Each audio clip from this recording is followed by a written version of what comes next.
Msimu huu kwenye upande wa ligi ya mabingwa barani Afrika naweza kusema kwamba kila timu imejipanga vilivyo. Hakuna timu ambayo inakuwa ni lele mama.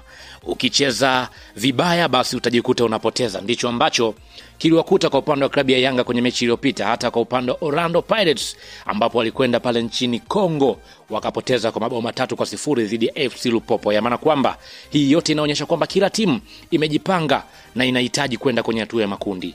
Sasa kwa upande wa Silver Strikers kutoka pale nchini Malawi tayari wameshajiandaa kuelekea kwenye mechi ya marejeano dhidi ya Yanga. Namna ambavyo wamejipanga kuelekea kwenye mechi hii, unaona namna ambavyo imekuwa ni hatari kwa upande wao.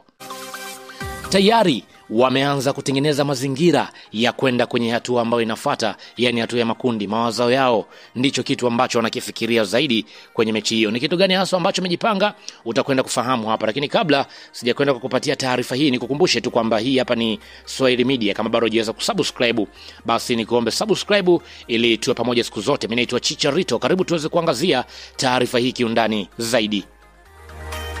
Baada ya kuibuka na ushindi wa goli 1-0 katika mchezo wa kwanza dhidi ya Yanga uliochezwa mjini Lilongwe, timu ya Silver Strikers kutoka pale nchini Malawi sasa imeweka macho yao yote kwenye mchezo wa marejeano utakaochezwa jijini Dar es Salaam kwenye dimba la Benjamin William Mkapa. Timu hiyo tayari inajipanga kuwasili ndani ya Tanzania ikiwa na morali ya hali ya juu, wachezaji wakiwa na dhamira moja tu, kuhakikisha wanatetea ushindi wao na kufuzu hatua ya makundi kwa upande wa ligi ya mabingwa barani Afrika kwa mara ya kwanza katika historia ya klabu hiyo. Safari yao kutoka pale Lilongwe hadi Dar es Salaam tayari imepambwa na maandalizi ya hali ya juu. Silver Strikers wameweka kambi maalum, yani tayari wameshaandaa kambi maalum jijini Dar es Salaam, huko wakiwa wanaendelea na mazoezi huko Malawi. Tayari wanataka waje mapema kwa ajili ya kuzoea hali ya hewa, yani kama ambavyo tunafahamu hali ya hewa ya jiji la Dar es Salaam ni joto. Wachezaji wote wapo katika hali nzuri ya kiafya. Ripoti katika benchi la ufundi inaonyesha kabisa kwamba timu hakuna majeruhi. Uongozi wa klabu hiyo umeonyesha dhamira ya kweli na kuendeleza morali ya wachezaji na mashabiki baada ya kuanza kutangaza kampeni ya kugawa jezi 500 ya mashabiki na tiketi ya 5,000 kwa mashabiki ambao wanatoka Tanzania ambao watakuwa wapo tayari kuwaunga mkono timu hiyo. Hatua hiyo imepokelewa kwa furaha kwa baadhi ya mashabiki wa hapa Tanzania, kama ambavyo tunafahamu watani wa jadi.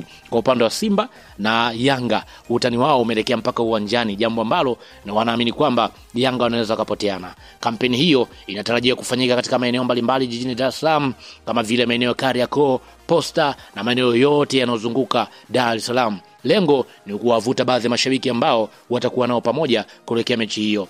Silver Strikers wanajua wazi mechi ya marejeano haitakuwa rahisi. Yanga ni timu yenye uzoefu mkubwa wa mashindano haya ya kimataifa na watakuwa na kila sababu ya kupindua matokeo na licha ya kupoteza ugenini. Hata hivyo, Strikers wamejipanga kimbinu kuhakikisha wanadhibiti mchezo huo, wakitegemea nidhamu kubwa ya wachezaji hasa kwenye eneo la ulinzi na katikati ya uwanja.